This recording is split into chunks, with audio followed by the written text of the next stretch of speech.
Sheila Jackson Lee, Hank Johnson of Atlanta, different congresspeople.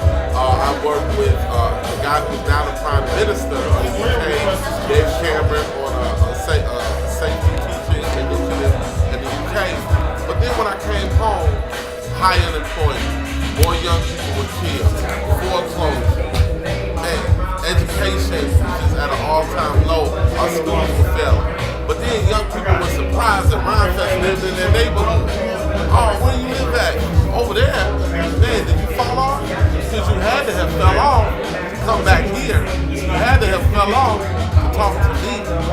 Just what we felt about ourselves, our morale in the community was at an all-time low. So I said, what can I give back to my neighborhood that's more than a song and a dance? What can I give back to my neighborhood that's more than, man, buy this out?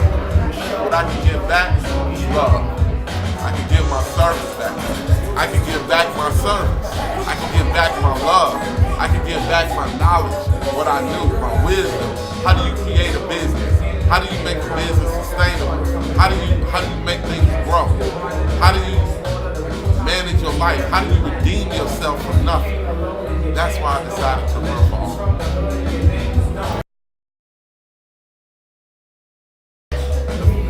When I'm elected as the alderman of the 20th ward, there are a lot of changes that we can make in the first 3 years. Number one, I would like to see an artist village.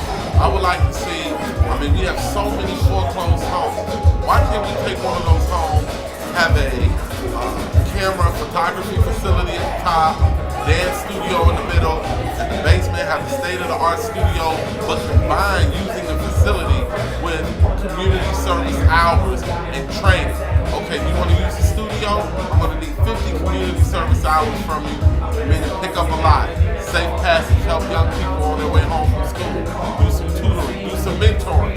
Give me 50 of those hours, and I want you to go through a class on marketing and promotion, and you get 6 hours of studio time. So now when you're in the studio and you're using it, you're doing it with a purpose. And when somebody throws something on the ground, hey man, I worked too hard to clean that up to be in the studio. We know that incentives work. You want to be a videographer? Man, let's have some classes for that, some training. Our ward lays in between Kennedy King College and the University of Chicago. We can be the education board, but we have to market that. We have thousands of vacant lots. We can be the green board, the new green economy, having a green hub in every district of the ward. We can do that.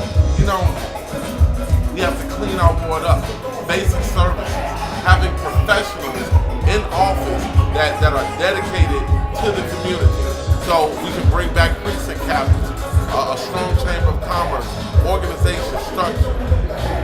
It's hard for me to say what my priorities are one by one, because we really need a whole system solution for a whole system problem. How can you talk about education if you can't talk about drug addiction, malnutrition, and self-hate? How can you talk about jobs if you don't talk about education? How can you talk about foreclosure if you don't address the banks and the effects they have on the community? We need whole system solutions. In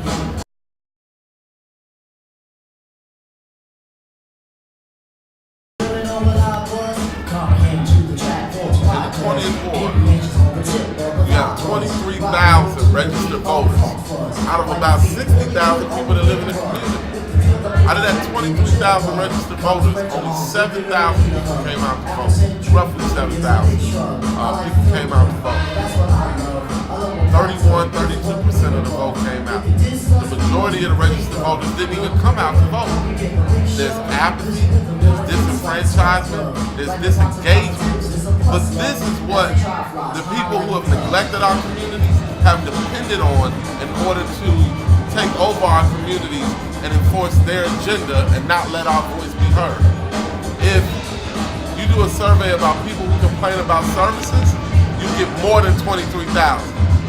Why is it that we have roughly more foreclosed houses and vacant lots than we have registered voters? That is a crime.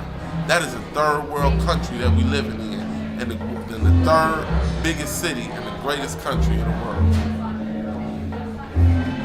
what would I do? The community service hours, the incentives.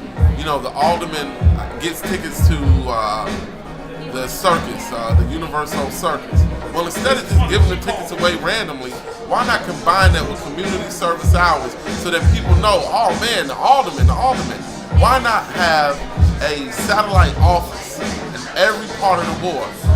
The 20th ward is Woodlawn, back of the yards, Inglewood, and Woodlawn, back of the yards, Inglewood, and Washington Park area, which I live in Washington Park.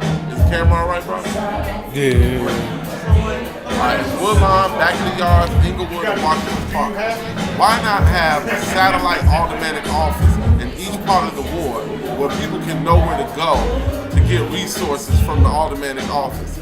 We need to be transparent, we need to be visible.